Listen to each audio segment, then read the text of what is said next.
अष्टम अध्याय। रक्त बीज वध। मैं अणिमा आदि सिद्धि में किरणों से घिरी हुई भवानी का ध्यान करती हूँ। उनके शरीर का रंग लाल है, नेत्रों में करुणा लहर रही है तथा हाथों में पाश, अंकुश, बाण और धनुष शोभा पा रहे हैं। ऋषि बोले, चंड और मुंड नामक दैत्यों के मारे जाने तथा बहुत सी सेना का संहार हो जाने पर दैत्यों के राजा प्रतापी शुंभ के मन में बड़ा क्रोध हुआ और उसने दैत्यों की संपूर्ण सेना को युद्ध के लिए जाने को कहा। वह बोला, आज उदयुध नामक 86 दैत्य सेनापति अपनी सेनाओं के साथ युद्ध के लिए जाए। कंबू नाम वाले दैत्यों के 84 सेना नायक अपनी सेना से घिरे हुए यात्रा करें। 50 कोटि वीर्य कुल के और दौम्र कुल के असुर सेनापति मेरी आज्ञा से सेना सहित कूच करें।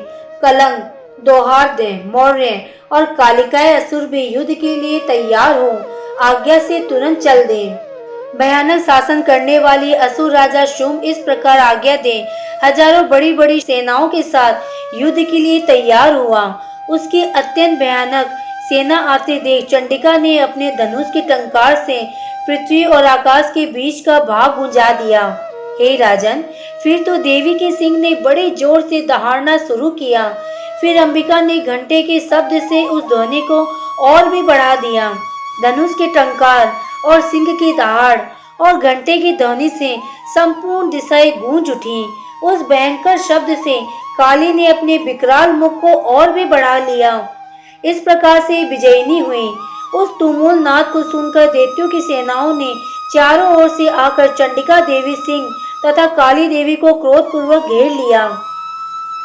हे राजन, इस बीच में राक्षसों का विनाश तथा देवताओं के अभ्युदय के लिए ब्रह्मा, शिव, कार्तिकेय, विष्णु तथा इंद्र आदि देवों की शक्तियां जो अत्यंत पराक्रम और बल से पूर्ण थी, उसके शरीर से निकलकर उन्हीं के रूप चंडिका देवी के पास गईं। जिस देवता का जैसा रूप, जैसी वेशभूषा और वाहन है, वैसे ही साधनों से संपन्न हो उसकी शक्ति असुरों से युद्ध करने के लिए आई। सबसे पहले हंस युक्त विमान पर बैठी हुई अक्षसूत्र और कमंडलू से सुशोभित ब्रह्मा जी की शक्ति आई, जिसे ब्राह्मणी कहते हैं। महादेव जी की शक्ति वृष पर आरूढ़ हो, हाथों में श्रेष्ठ त्रिशूल धारण किए, महानाग का कंकड़ पहने, मस्तक में चंद्रदेव से विभूषित हो वहां आ पहुंची। कार्तिकेय जी की शक्ति रूप जगदम्बिका उन्हीं का रूप धारण किए श्रेष्ठ मयूर पर आरूढ़ हो, हाथ में शक्ति लिए दैत्यों से युद्ध करने के लिए आई। इसी प्रकार भगवान विष्णु की शक्ति गरुड़ पर विराजमान शंख, चक्र, गदा, सारंग, धनुष तथा खड्ग हाथ में लिए वहां आई। अनुपम यज्ञ 12 शरीर धारण करने वाली श्री हरि की जो शक्ति है, वह भी 12 शरीर धारण करके वहां उपस्थित हुई। नरसिंगी शक्ति भी नरसिंगी के समान शरीर धारण करके वहां आई। उसकी गर्दन के बालों के झटके से आकाश के तारे बिखर पड़ते थे। इसी प्रकार इंद्र की शक्ति वज्र हाथ में लिए गजराज ऐरावत पर बैठकर आई। उसके भी सहस्त्र नेत्र थे। इंद्र का जैसा रूप है, वैसा उसका भी था। तदंतर उन देव शक्तियों से घिरे हुए महादेव जी ने चंडिका से कहा, मेरी प्रसन्नता के लिए तुम शीघ्र ही उन असुरों का संहार करो। तब देवी के शरीर से अत्यंत भयानक परम उग्र चंडिका शक्ति प्रकट हुई, जो सैकड़ों गिदड़ियों की भांति आवाज करने वाली थी। उस अपराजिता देवी ने धूमिल जटा वाली महादेव से कहा, भगवान, आप शुंभ निशुंभ के पास दूत बनकर जाइए और उन अत्यंत गर्विले दानव शुंभ और निशुंभ दोनों से कहिए, साथ ही उनके अतिरिक्त जो भी दानव युद्ध के लिए वहां उपस्थित हो, उनको भी ये संदेश दीजिए, दैत्यों, यदि तुम जीवित रहना चाहते हो तो पाताल को लौट जाओ। इंद्र को त्रिलोकी का राज्य मिल जाए और देवता यज्ञ भाग का उपयोग करें। यदि बल के घमंड में आकर तुम युद्ध की अभिलाषा रखते हो तो आओ, मेरी शिवाएं योगिनियां तुम्हारे कच्चे मांस से तृप्त होगी।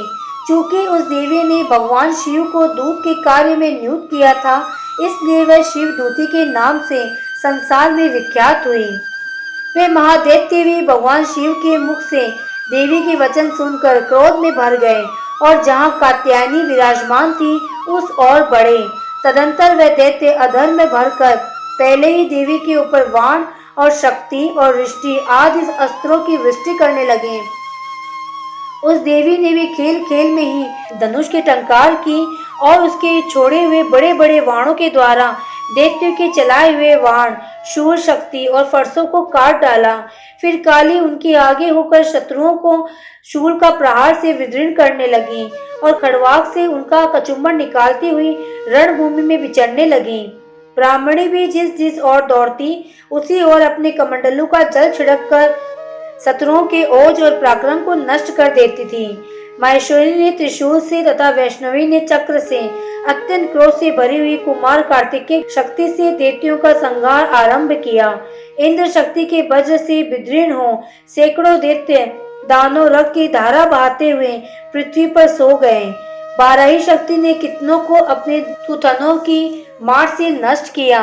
दाढ़ के अग्रभाग से कितनों की छाती छेद डाली तथा कितने ही दैत्य उसके चक्र की काट से विदीर्ण होकर गिर पड़े। नरसिंगी दूसरे दूसरे महादैत्यों को अपने नखों से विदीर्ण करके खाती और सिंहनाद से दिशाओं एवं आकाश को गुंजाती हुई युद्ध क्षेत्र में विचरने लगी। कितने ही असुर शिव दूती के प्रचंड हठात से अत्यंत भयभीत हो पृथ्वी पर गिर पड़े और गिरने पर उन्हें शिव द्यूति ने उस समय अपना ग्रास बना लिया। इस प्रकार क्रोध से भरे हुए मातृगणों को नाना प्रकार के उपायों से बड़े बड़े असुरों का मर्दन करते देख दैत्य सैनिक भाग खड़े हुए। मातृगणों से पीड़ित दैत्यों को युद्ध से भागते देख रक्तबीज नामक महादैत्य क्रोध से भरकर युद्ध के लिए आया। उसके शरीर से जब रक्त की बूंद पृथ्वी पर गिरती तब उसी के समान शक्तिशाली एक दूसरा महादैत्य पृथ्वी पर पैदा हो जाता। महाअसुर रक्तबीज हाथ में गदा लेकर इंद्र शक्ति के साथ युद्ध करने लगा। तब इंद्र ने अपने वज्र से रक्तबीज को मारा। वज्र से घायल होने पर उसके शरीर से बहुत सा रक्त चूने लगा और उसी के समान रूप तथा पराक्रम वाले योद्धा उत्पन्न होने लगे। उसके शरीर से रक्त की जितनी बूंदें गिरती उतने ही पुरुष उत्पन्न हो गए। ये सब रक्तबीज के समान ही वीर्यवान, बलवान तथा पराक्रमी थे। वह रक्त से उत्पन्न होने वाले पुरुष भी अत्यंत भयंकर अस्त्र शस्त्रों का प्रहार करते हुए वहां मातृगणों के साथ घोर युद्ध करने लगे। पुनः ब्रज के प्रहार से जब उसका मस्तक घायल हुआ तब रक्त बहने लगा और उससे हजारों पुरुष उत्पन्न हो गए। वैष्णवी ने युद्ध में रक्तबीज पर चक्र प्रहार किया तथा इंद्र ने उस दैत्य सेनापति को गदा की चोट पहुंचाई।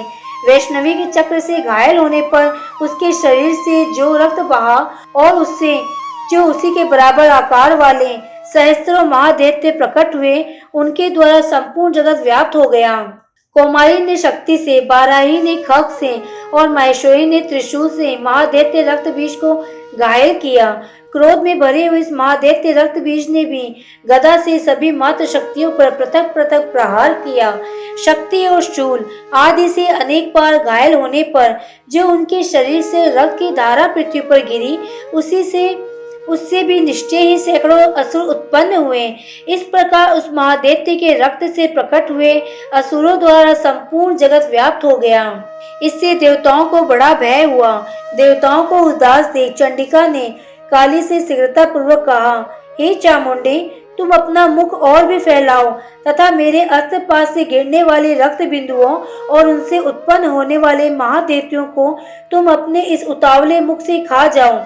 इस प्रकार रक्त से उत्पन्न होने वाले महादैत्यों को भक्षण करती हुई तुम रण में विचरती रहो। ऐसा करने से उस दैत्य का सारा रक्त क्षीण हो जाने पर वह स्वयं ही नष्ट हो जाएगा।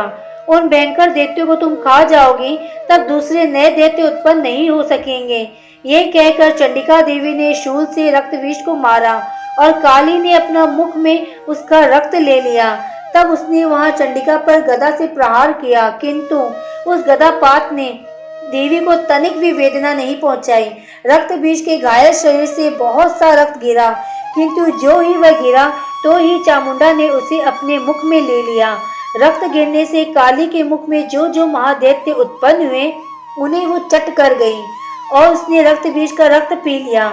इसके बाद देवी ने रक्तबीज को, जिसका रक्त चामुंडा ने पी लिया था, वज्र, बाण, खग तथा टी आदि से मार डाला। हे राजन, इस प्रकार शस्त्रों के समुदाय से घायल एवं रक्तहीन हुआ महादैत्य पृथ्वी पर गिर पड़ा। हे नरेश्वर, इससे देवताओं को महान हर्ष हुआ और मातृगण उन असुरों के रक्तपान के मद से उद्यत सा होकर नाचने लगा। इस प्रकार से मार्कंडेय पुराण सर्वाणिक मनवंतर कथा के अंतर्गत देवी महात्म्य में रक्त बीज वध नामक 8वां अध्याय पूरा हुआ।